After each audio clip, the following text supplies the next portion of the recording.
Paano kung pinalipad ang ban na to? Basic lang to mga lods, gamit ang dalawang apps na to. Tara, gawin natin. Let's go! Mag-umpisa po tayo sa CapCut. Siyempre po, dapat may video na po tayo dyan.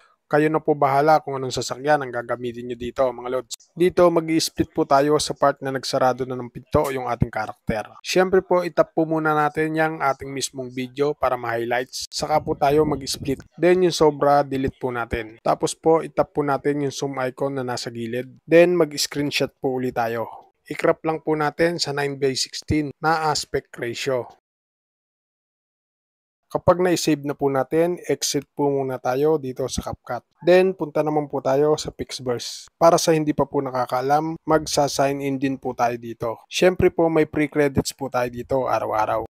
Kapag nakapag-login ka na dito, itap po natin yung plus icon na nasa baba. Then, i-upload na po natin dito yung in-screenshot natin kanina.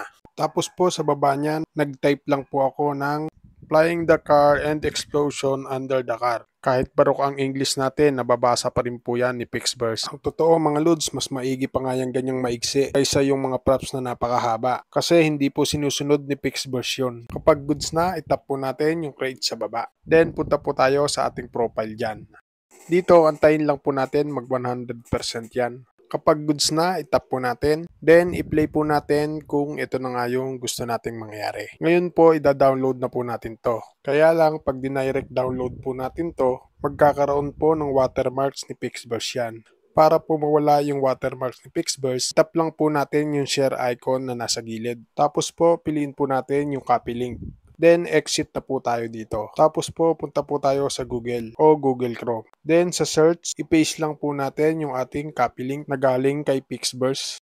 Then, search po natin. Mapupunta po ulit tayo kay Pixverse. Then, long press lang po natin yung pinaka-video. Then, piliin po natin yung download video. Automatic po magda-download na yan doon sa ating album na walang watermark ni Pixverse. Kung goods na, balik po tayo sa CapCut. Siyempre po, balik po tayo doon sa hindi nating natapos na video kanina. Then, punta lang po tayo sa dulo niyan. I-add na po natin dyan yung dinownload natin galing kay Pixverse. Kapag i-play na po natin yan, wala pong bakas ng watermark ni Pixverse. Then, i-play lang po natin. Dito mga loads, kayo na bahala sa mga sound effect nito. Finally, kapag all goods na po, ready to export na po natin to mga loads. Para sa mga baguhan, sana po nasundan at sana po nakatulong. At kung nakatulong, pakishare mo naman ang video nito para makatulong din po sa iba. Paano mga loads, salamat sa inyong panonood. Ngayon, meron ka ng content. Paano? Gawin mo na. Basic na yan sa iyo ha. Paalam!